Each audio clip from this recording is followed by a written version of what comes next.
भारतीय राष्ट्रीय काँग्रेस या पक्षाच्या वतीने लवगाव गणातून आज जिल्हा परिषदसाठी उमेदवारी अर्ज दाखल केलेला आहे.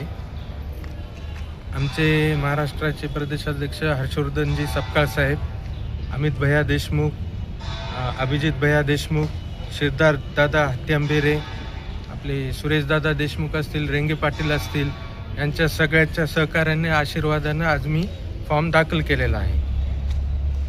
एकंदरीत ही निवडणूक जिल्हा परिषदच्या मैदानामध्ये उतरत असताना काय आवाहन कराल, आपल्या मतदारांना काय सांगाल?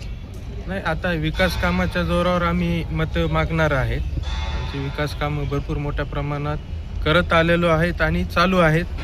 काही प्रगतीपथावर आहेत आणि पुढेही करू आम्ही भविष्यामध्ये. विकासाचा मुद्दा कोणता हाती घेणार सर? हे शेतरस्ते असतील, पांदन रस्ते असतील, गावातले रोड असतील, CC रोड, नाली, पाण्याचे मोठ्या प्रमाणात प्रश्न भरपूर पेंडिंग आहेत, वॉटर सप्लायचे. हे सगळे प्रश्न आम्ही भविष्यात मार्गी लावू. आणि काँग्रेस पक्ष आहे यांच्या एकत्रितपणाने आम्ही या जिल्हा परिषदेची निवडणुका निश्चित जिंकू आणि आमच्या विचाराचा अध्यक्ष जिल्हा परिषदेच्या वरती बसेल याच्याबद्दल आमच्या सगळ्यांच्या मनामध्ये ठाम आहे. अजित वरपुडकर सारखे एक तरुण नेतृत्व ज्यांना जिल्हा परिषदेचा अनुभव सुद्धा आहे, आज निवडणुकीचा त्यांचा फॉर्म सुद्धा भरलेला आहे. कशा पद्धतीनं काय सांगाल जनतेला सुद्धा यांच्या बाबतीत? तुमच्या प्रश्नामध्ये तुम्ही छान उत्तर दिलं. एका तरुणाला काँग्रेस पक्षाने संधी दिली.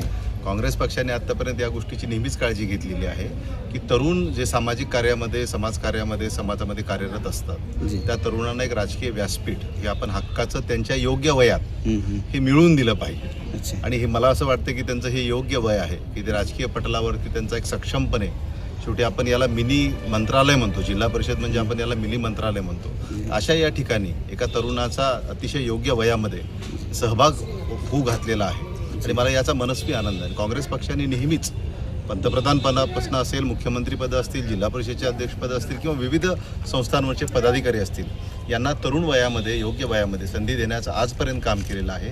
आणि त्याचंच एक पुढचं पाऊल म्हणून अजित वरपुडकर यांच्यासारखा अतिशय उमदा तरुण या माध्यमातून आम्ही जिल्हा परिषदेमध्ये पाठवू पाहतो आहे.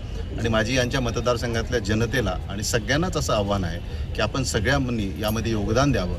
अजित वरपुडकर जिल्हा परिषदेमध्ये जातील आणि परभणी जिल्ह्याची जी एक भविष्याची वाटचाल आहे ही अतिशय सक्षमपणाने, कारण सक्षम यासाठी मी म्हणतोय की फक्त वरपुडकर आडनाव आहे म्हणून नाही, त्यांचं व्यक्तिमत्व हे सर्व मान्य आहे, अजातशत्रू ते राहिलेले आहेत आणि एक नियोजनबद्ध आयुष्य, ज्याला आपण ऑर्गनाइज्ड पर्सनॅलिटी असं म्हणतो, अशा पद्धतीचं त्यांचं व्यक्तिमत्व आहे.